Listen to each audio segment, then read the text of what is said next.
Bonjour, je m'appelle Coralie. Je suis ravie de vous accueillir sur cette chaîne. Aujourd'hui, plus que jamais, on parle de sens dans nos vies. Aussi, je vous propose de découvrir des interviews de professionnels passionnés de toute la francophonie qui mettent au quotidien du sens dans leur vie et peut-être vous donner des pistes pour mettre plus de sens dans la vôtre. Si vous appréciez cette chaîne, merci de vous abonner et de liker en dessous. Bonne journée et à très bientôt. Bonjour, je suis contente de vous accueillir aujourd'hui et ensemble, nous allons accueillir Marion Jalabert. Bonjour Marion. Bonjour Coralie. Donc, très contente de t'avoir ce matin, même si ça a été un petit peu problématique au niveau de la technique, mais bon, c'est bon. Tout est rentré dans l'ordre. Donc, aujourd'hui, je t'accueille au sein de cette chaîne pour que tu nous parles de ton activité et comment toi, tu pratiques cette activité. Alors déjà, première question, qu'est-ce que tu fais comme activité? Première question, effectivement.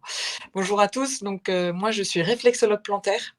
Donc mon métier consiste à, accueillir les gens et puis, en schéma, leur masser les pieds, mais en fait, c'est bien plus que ça puisque la réflexologie plantaire prend en charge, la personne dans sa globalité, Mmh. c'est-à-dire, tant sur le plan physique, émotionnel, psychique, mental, enfin, on a vraiment, toute la personnalité, toute la personne. Moi, ce qui m'intéresse, c'est vraiment de recevoir la personne dans sa globalité et pas simplement, sur un problème physique, même si souvent c'est la raison pour laquelle ils viennent me voir. Bien Mais sûr.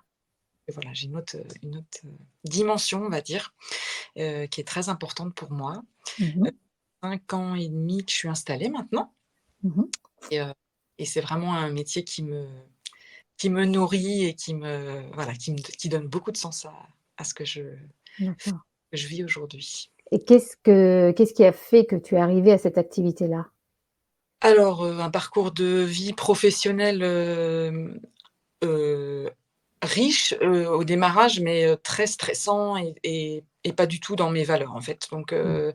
j'ai commencé, moi, assistante commerciale dans une société d'informatique, donc, c'était très intéressant, les problématiques étaient très intéressantes, mais extrêmement stressant, toujours la course aux chiffres, fallait toujours faire plus, et moi, autant j'adorais la relation avec les clients, autant la partie chiffres, c'était vraiment, très moyen. J'ai fait 2 comment dire? Accident de vie, on va dire. Enfin voilà, d'abord j'ai découvert que j'avais une endométriose, un jour, de manière un peu violente, donc Mmh avec mh. hospitalisation. Ça a été la première alerte où j'ai commencé à me dire que j'étais probablement pas tout à fait là où je devais être, mais j'ai continué puisque j'avais 29 ans, donc je me disais: «Mais non, allez, on y va, c'est parti». Et puis, j'ai donc repris mes études, j'ai changé de métier et j'étais, plutôt du côté, statistique, gestion de données. Et alors là, je me suis enfoncée, vraiment drastiquement parce que c'était vraiment pas du tout On peut être doué mais j'ai quand même pour là, continuer sur une voie qui n'est pas la nôtre, hein. je ne sais pas. Je devais explorer ça, je devais aller jusqu'au bout et puis, bah, là, un jour, mon corps m'a dit gentiment, «Aujourd'hui, tu ne te lèves pas, tu n'y vas pas». Donc voilà, donc j'ai fini par faire un burn-out. Et Mmh. là, en fait, en parallèle de ça, comme je sentais vraiment que je perdais pied dans mon deuxième métier, j'avais entrepris de d'aller explorer ce qui pourrait me convenir, en fait. Et donc j'avais fait un travail avec, l'APEC à l'époque, qui est un merveilleux travail que j'avais fait avec eux. J'avais rencontré quelqu'un d'extraordinaire qui m'a bien accompagnée et qui m'a bien confirmé que j'étais pas du tout, Mmh. mais pas du tout au bon endroit et que si je continuais comme ça allait, probablement mal se terminer. Ouais. Donc elle a complètement raison. Donc on avait, pas mal réfléchi et en fait, le métier de elle m'a pas donné le métier, hein, parce qu'ils donnent pas de métier, ils donnent des pistes de réflexion et je suis tombée sur le métier de réflexologue plantaire et là je me suis dit c'était une évidence. Je sais pas pourquoi, mais là pour le coup, c'était vraiment une évidence Ouais. et je me suis dit: «C'est ça que je veux faire». Mmh. Voilà. Donc voilà, donc du coup à la suite de mon burn-out, je me suis dit: «Bah, c'est peut-être le moment de tenter Ouais. et de se former et puis au moins d'essayer». Après, ça fonctionne, c'est bien, ça fonctionne pas, mais au moins j'aurais pas de regret de me dire, «Bah, tu aurais dû faire ça», voilà. Mmh. Donc et aujourd'hui, j'ai pas de regrets. Vraiment D'accord. pas, Et quel donc ouais. sens, ce métier a pour toi alors aujourd'hui? Ah bah, je pense que comment dire? Ma valeur profonde, enfin ce que je suis profondément, c'est, pouvoir aider les autres. Ça, c'est quelque chose qui est, dans ma vie de tous les jours, Mmh. personnelle ou professionnelle, c'est ça. Et ce métier-là, il me permet de le faire et il me permet de le faire avec, le sens d'améliorer, enfin en tout cas de oui, c'est ça, d'apporter quelque chose aux autres, réellement dans leur vie, de tous les jours. Mmh. Donc, aujourd'hui, quand j'ai des échanges avec les gens, et quand je vois le résultat que ça peut apporter, je sais que, je Mmh. participe, il y a pas que moi, mais je participe à l'amélioration de leur vie Mmh. et au fait qu'aujourd'hui, leur vie, reprenne un sens aussi parfois parce que Ouais. quelquefois il y a des gens qui perdent complètement le sens de leur vie et qui savent tellement pas où ils en sont que du coup, le corps il met des alertes partout. Donc, voilà, prendre du recul, heu juste, se dire que ce qu'on ressent, c'est réel, parce que parfois ils ressentent des mots et puis quand ils vont passer une IRM ou autre et ben, il y a rien. Mmh. Alors je leur dis: «Oui, mais le mal existe et enfin il est réel en tout cas Mmh. et c'est ce qu'on appelle le psychosomatique, mais c'est réel». Donc ça c'est important et je pense que l'écoute, enfin moi je suis quelqu'un qui écoute beaucoup. L'écoute que je leur accorde, parce que ça fait partie de mon métier, en tout cas c'est comme ça que moi je l'envisage, bah, ça leur fait du bien, ne serait-ce que Ouais. ça, ne serait-ce que d'être écoutés Mmh. C'est et énorme, de hein. c'est énorme et on sent que les gens sont vraiment en demande et en souffrance par rapport à ça. Mmh. Donc heu, donc ouais, c'est vraiment moi c'est un bonheur d'aller, travailler dans le sens où je me dis, que je sais qu'aujourd'hui, ça va être une chouette journée parce que d'abord, je fais des rencontres super et puis qu'il y aura du résultat à un moment donné et pas plus tard que ce matin, je croise une maman, qui me dit: «Ah là là, je suis trop contente, je vois le résultat sur ma fille, et puis je vois le résultat sur un autre petit garçon». Enfin voilà, je trouve ça, enfin c'est chouette. Je suis Mmh. ressortie partie, j'avais le cœur, complètement, gonflé à Ouais. bloc. Je me dis: «Ah bah, je sais pourquoi je fais ce métier». Voilà. Bah, comme tu l'as dit, il y a un gros besoin d'écoute et c'est vrai qu'une fois que tu t'occupes des pieds, bah, les gens peuvent être disposés à parler. Puis peut-être même, je suis en train d'imager ça, me dire, bah, comme chez le psy finalement on n'a peut-être pas les yeux face à aux tiens et peut-être Mmh. que c'est encore plus facile de se confier ou de libérer des choses quand on voit pas la personne, directement parce que si tu es au bout, tu bon, on n'est pas toujours face à face. Non. Et puis il y a aussi le côté, contact physique, le toucher. Il y a quand même, dans notre société, on voit qu'il y a quand même beaucoup de problématiques par rapport au manque de contact physique et de ne serait-ce que d'être touché. Donc Non et puis, le gros avantage des pieds par rapport au reste du corps, c'est qu'en fait, il y a pas de filtre possible par le cerveau puisqu'en fait, il accepte ce qu'on lui demande de faire, mais on sait pas comment, hein, honnêtement, ils ont essayé, d'accord. ils voient pas les liens, mais en tout cas, ils le mesurent sur l'organe. C'est-à-dire que quand je suis sur l'organe, il se passe quelque chose et les Mmh. et puis moi, je vois des choses à travers les pieds aussi. Ça, c'est assez rigolo. Il y a des gens qui oublient de me dire des choses parce que, on n'a pas le temps ou parce qu'il y a trop de choses à dire et et je leur dis: «Beh, il y a pas un truc là? Ah mais oui, c'est vrai, j'ai oublié de vous le dire» et donc du Mmh. coup, ça les met aussi en confiance par rapport au fait qu'on puisse, avancer ensemble, hein, tout Mmh. simplement. Mmh. On est une équipe, hein. Moi, j'ai pas de baguette magique, si, il y a rien qui change de votre côté, c'est pas mon massage de 3/4 d'heure qui va changer, la face des choses, Mmh. mais voilà, il y a quand même une vraie interaction. Moi, je prends le temps au début aussi de parler avec les gens, en face à face et puis après effectivement, il y a la partie, massage, mais l'écoute est vraiment, enfin, c'est primordial aujourd'hui, quoi. Mmh. Et alors les personnes qui viennent te voir au départ, c'est des personnes qui ont des problèmes physiques au niveau des pieds ou alors ça a été redirigé par d'autres personnes? Alors j'ai les 2. J'ai beaucoup de gens, on va dire que quand même, principalement c'est du bouche à oreille ou du référencement sur internet. J'allais dire que par chance aujourd'hui la réflexologie est, plus mis en avant qu'il y a 5 ans, par exemple quand j'ai Mmh. commencé. Les médias en parlent quand même beaucoup alors, notamment les médias, les journaux féminins, enfin voilà. Mmh mh. Il y a aussi quelques émissions à la télé donc qui ont parlé de ça. Donc les gens sont intéressés et du coup tapent sur internet et puis bon, bah, après de fil en aiguille, ils arrivent, sur mon site et voilà. Et puis après il y a effectivement des ostéopathes qui me recommandent, il y a des médecins, des psychologues, des kinésiologues, enfin voilà, il y a tout type de métier mais qui tournent toujours autour du soin de la personne quand même. D'accord. Quelques médecins mais ils oublient vite en fait. C'est rigolo parce qu'ils sont convaincus sur le coup mais s'il faudrait faire des piqûres de rappel, presque toutes les semaines, en fait, hein. Ils sont Mmh. quelqu'un m'a envoyé. Donc bon, moi je suis pas comme ça, donc je me dis que voilà, ça vient plutôt assez naturellement. Donc les gens viennent souvent pour des problèmes physiques parce que ils en peuvent plus en fait. Enfin, c'est que quand le Mmh. physique est atteint, c'est qu'à un moment donné, on est déjà, assez loin, hein, dans l'avancée, Mmh. psychologique. Mais j'ai aussi des gens qui viennent me voir, en me disant, «Je me sens pas bien, je sais pas pourquoi et je me dis que la réflexologie peut m'aider». Voilà, Mmh mh. donc c'est plutôt du psychique, mental où, le corps est pas encore tout à fait, atteint, mais quand même ils sentent ils sont fatigués. Enfin, il y a des signes avant-coureurs, on va dire, qui sont, pas, normaux, en tout cas pour eux. D'accord et donc là, tu travailles donc tu parlais tout à l'heure sur les différents organes, donc bah, sur ça la partie vraiment physique du corps, Oui. mais pour tout ce qui est émotionnel, si tu peux aussi agir?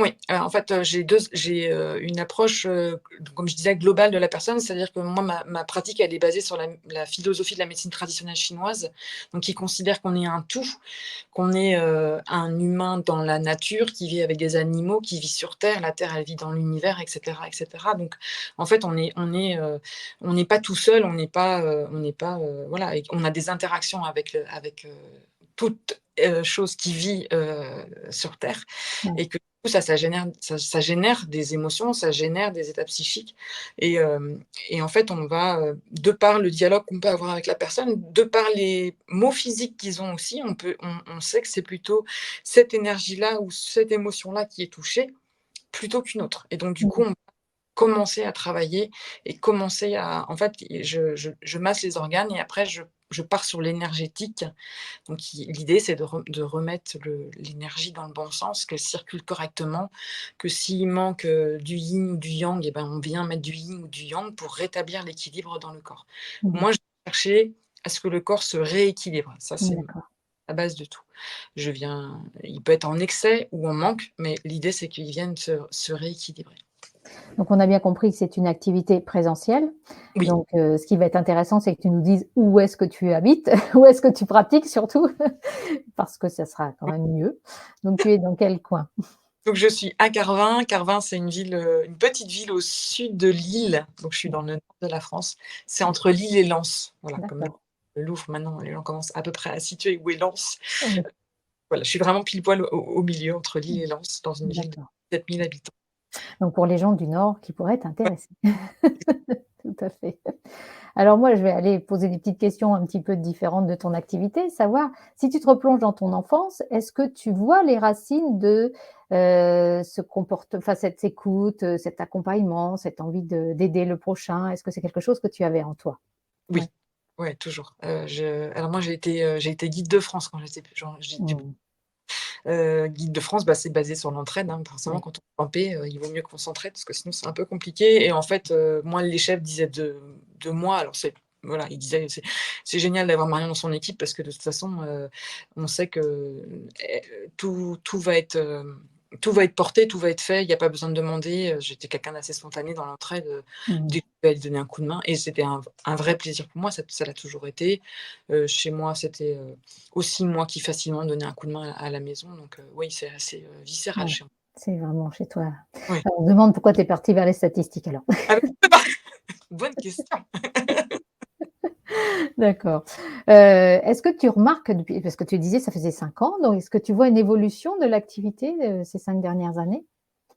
Hem, oui, enfin, d'abord parce il y a quand même eu ce fameux covid, donc à un moment donné, c'est quand même, enfin voilà, ça remet quand même des choses, en enfin en lumière ou je sais pas, enfin voilà, enfin moi je me suis quand même dit surtout le troisième confinement, a été compliqué parce que moi je venais de en fait au départ j'ai eu un cabinet partagé et puis à un moment donné j'ai décidé de prendre un cabinet à moi toute seule, donc ce qui implique des charges beaucoup plus importantes et je venais de prendre ce cabinet et on me demande de fermer. Donc là j'avoue que quand ça a été vraiment compliqué. Par chance j'ai rencontré, Martin Latulipe, sur mon chemin et du Mmh. coup ça m'a permis de poser les choses, de remettre les choses, d'équerre, d'éventuellement envisager aussi d'avoir une activité complémentaire. Mais c'est vrai que c'est particulier. Ce qui a vraiment changé par rapport à mes débuts là d'il y a 5 ans, c'est vraiment ce que je disais un peu tout à l'heure, c'est la notoriété de la réflexologie qui commence Mmh. quand même. à faire un peu effet boule de neige. C'est tout doux, hein, ça n'a rien à voir, mais je dirais que si on se remettait, 30 ou 40 ans, en arrière par rapport à l'ostéopathie, c'est exactement ce qui est en train de se passer, en fait. Mmh. D'accord. Donc voilà, les gens commencent à vraiment, se tourner vers ce genre de pratique. Aussi parce que, quand ils arrivent avec, 2 ordonnances, remplies de médicaments et que rien ne passe, ben, je pense qu'ils ont envie de trouver autre chose et que voilà et que là vraiment pour le coup, les expériences de chacun, de dire: «Ah ben moi j'ai testé ça, c'était vraiment sympa, ça m'a beaucoup aidé, ça m'a permis de me poser et cetera. Je me suis sentie vraiment mieux». Bon bah ça permet à ce qu'effectivement la Mmh. réflexologie elle Bien grandisse sûr. en notoriété. Voilà, on essaye de s'organiser aussi, hein. Il y a une chambre syndicale qui a été créée il y a 1 an et demi maintenant, pratiquement. Mmh. Donc les choses, s'organisent quand même, beaucoup D'accord. plus qu'elles n'étaient. Ce Mmh. qui, à mon avis, si on avait eu une chambre syndicale forte, au moment du confinement, on aurait pu faire comme les sophrologues, dire: «Bah, en fait, il y a une personne, qui passe, à chaque cabinet et on peut ne pas faire croiser les gens» et ben, on aurait pu rester Mmh. ouvert. Tu aurais pu pratiquer. Mmh. Voilà. D'accord. Et est-ce qu'aujourd'hui, toi, tu continues à te faire coacher, à te faire accompagner? Alors oui, moi je me fais, coacher, enfin je me «soigne» entre guillemets, enfin en tout cas je me fais accompagner bien sûr, c'est Mmh. nécessaire, de toute façon c'est indispensable. Alors par plein de pratiques, qui sont complémentaires pour moi, kinésiologie, réflexologie bien sûr puisque j'ai Mmh. quelqu'un qui, me fait des séances aussi, parfois ça peut être, des énergéticiens si j'ai besoin ponctuellement. Enfin voilà, je continue à travailler. Là, je suis en depuis 1 an, là, je fais un gros, gros travail de connaissance sur moi. C'est très intéressant. Mmh mh. Là, avec une coach, hein, Ouais. qui me qui m'explique comment je fonctionne, hein, Mmh aussi. mh. Martin, il y a une grosse partie et puis là, il y a cette coach-là aussi. Donc oui, oui, je continue et puis c'est pareil, moi, ça fait partie de choses, je j'ai eu la chance de rencontrer la kinésiologie quand j'avais 12 ans et du coup, ça m'a toujours fait du bien, ce genre de pratique. Je fais Mmh. Mes parents étaient très dans l'homéopathie, l'ostéopathie, enfin depuis que je suis petite, je suis baignée là-dedans et donc c'est naturel chez moi de continuer et puis je sais que c'est nécessaire, surtout quand on est thérapeute Ouais. parce qu'on donne quand même un petit peu de sa personne. Même si on fait attention, hein, il y a pas de enfin, je prends pas la place et ni le malheur des gens, mais à un moment donné, il y a voilà, on a des petites baisses, énergétiques et on a besoin de se ressourcer aussi et puis de remettre les choses, d'équerre, hein. On Ouais. n'est pas parfait, loin de là. Donc on a aussi besoin de travailler sur nous et c'est très intéressant. Justement, tu tu parlais du ressourcement. Comment est-ce que tu te ressources, toi, aujourd'hui? Bah, moi, je fais beaucoup de méditation, donc alors pas forcément très longtemps, hein, c'est au moins 10 minutes par jour. Voilà, ça c'est mon objectif déjà. D'accord. Je suis maman de 3 enfants, donc bah, voilà, je peux heu, je peux pas mais par contre, voilà, je l'ai lancé depuis alors, très honnêtement, quand j'ai commencé la réflexologie, je me disais qu'il y avait des choses que je devrais mettre en place, mais voilà, je venais d'avoir mon 3e, je travaillais à temps partiel, donc j'avais le temps de me ressourcer autrement, on va dire. Et puis au fur et à mesure, j'ai senti là depuis, 2 ans, bah, toujours pareil, hein, ce fameux confinement, j'ai eu besoin de mettre des vraies choses en place. Donc là, moi, la méditation et en pleine conscience, ça m'aide vraiment, vraiment énormément. Après je fais du sport parce que j'en ai besoin. Ça me dynamise et puis, ça me permet de bah, voilà, 1 heure par semaine, c'est à moi et je décharge tout ce que j'ai à décharger. Je marche beaucoup parce que j'ai la chance d'habiter dans une petite ville et de travailler pas loin de mon travail. Enfin, je peux faire tout à pied, en fait, d'emmener mes Ouais. enfants à l'école, voilà. Donc tout ça, ça me ressource et puis le week-end, je vais supporter mes enfants, au handball puisqu'ils sont handballeurs et que ça, j'adore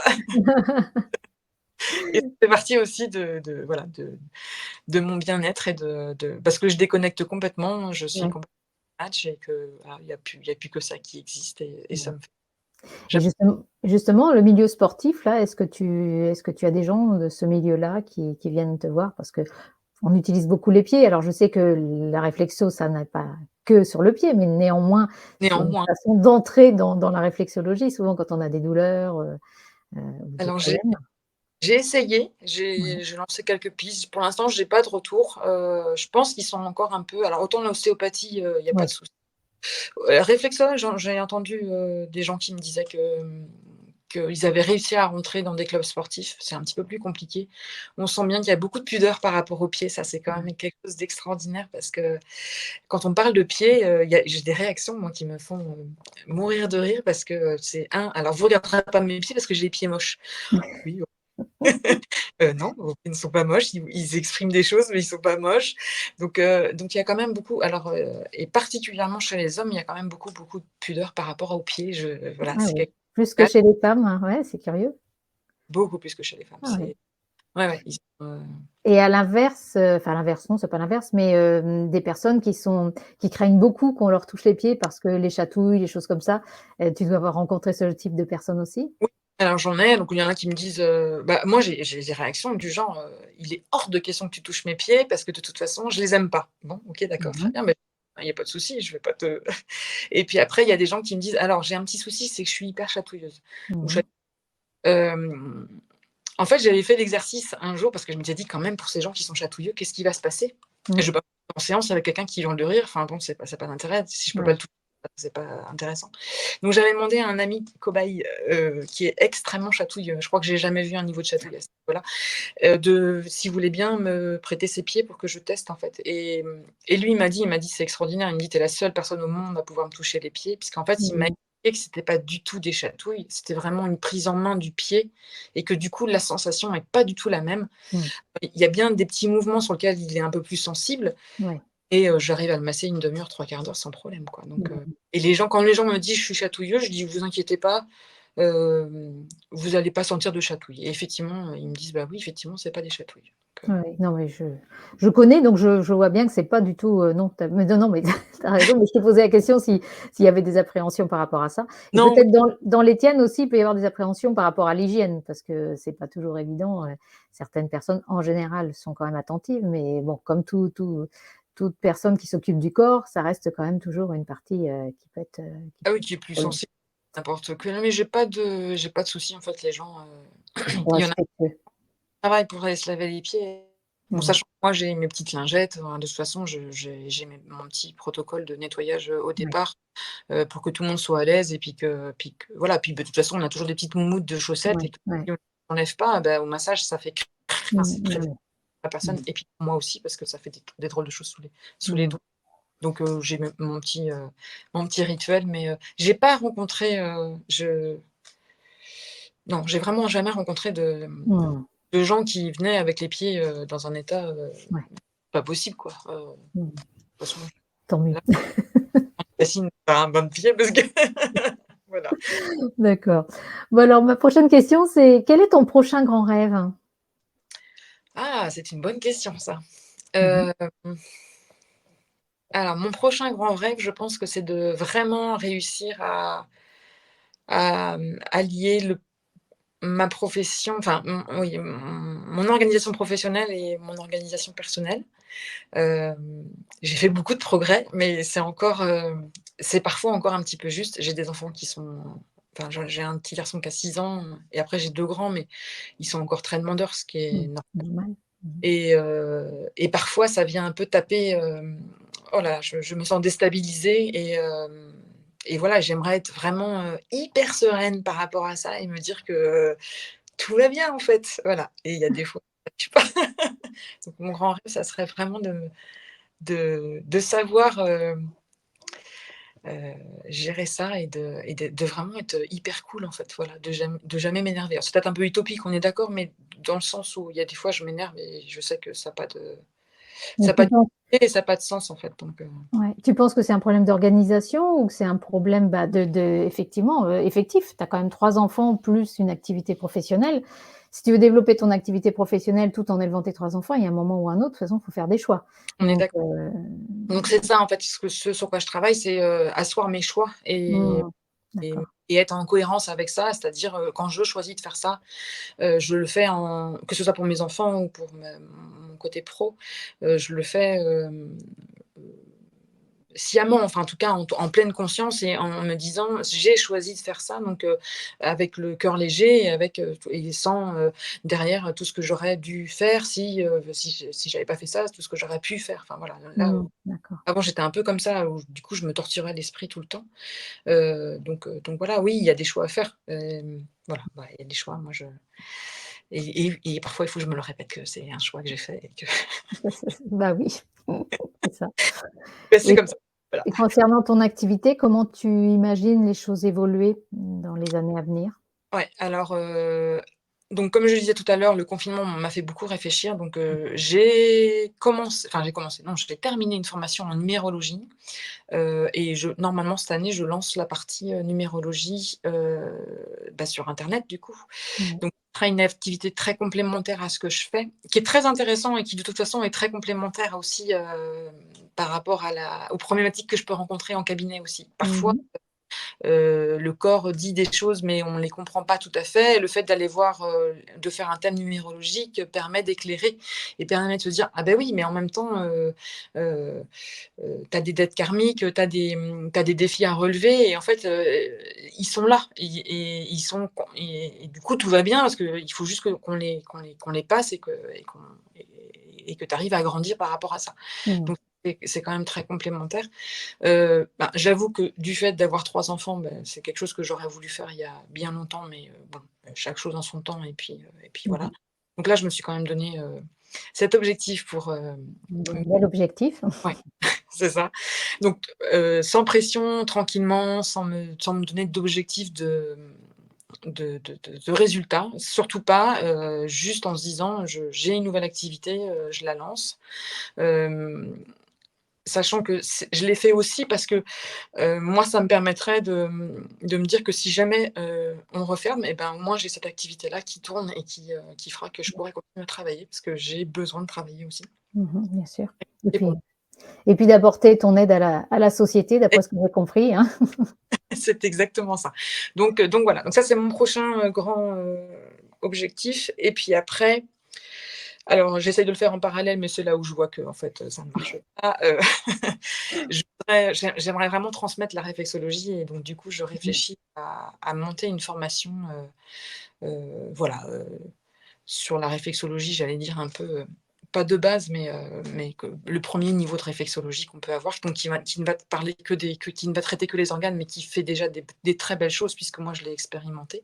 J'ai commencé comme ça avant de passer en énergétique et du coup, j'aimerais vraiment transmettre. Ça, c'est Mmh. vraiment un truc, qui m'intéresse. J'ai pris des contacts, l'année dernière et je pensais vraiment pouvoir le faire cette année et puis là, je me suis rendu compte que, bah, non, c'était trop compliqué donc je vais pas le faire cette année, mais c'est pas grave, je garde ça vraiment en tête Mmh. parce que c'est moi, transmettre, c'est quelque chose de très important. C'était Mmh. aussi dans toutes les accompagnements que j'ai pu faire. Ouais. La transmission, elle fait partie de mon ADN et que du coup, ben, que ce soit alors je pars sur la réflexologie, mais demain, ça pourrait être autre chose. Ça pourrait être sur Mmh. la numérologie, ça pourrait être sur, l'énergie aussi, voilà, donc voilà. Très bien.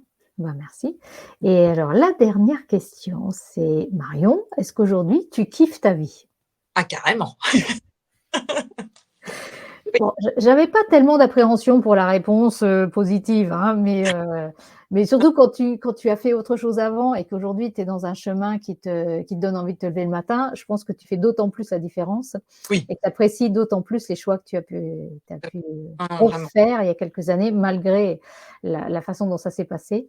Mais, aujourd'hui c'est Bah, en soi, c'est pas grave, c'est parce que j'ai un caractère qui va toujours au fond des choses. Alors, bah, quelquefois, il faut que j'aille vraiment au fond des choses pour comprendre que c'est pas là qu'il faut que j'aille ailleurs. Voilà, ça fait partie de moi maintenant, je le sais. Alors quelquefois, je repère les moments où je me dis: «Là, tu vas un peu loin», mais bon, bah, à l'époque, je le repérais pas et puis c'est tout, hein, c'est pas dramatique. Maintenant, quand je revois l'état dans lequel j'étais juste avant de faire mon burn-out, je me suis dit: «Mais en fait, il y avait que moi qui le voyais pas, quoi». Enfin, je pense voilà, mais c'est pas ouais, aujourd'hui, oui, je kiffe ma vie et enfin, d'accord. c'est que du bonheur et que du plaisir. OK.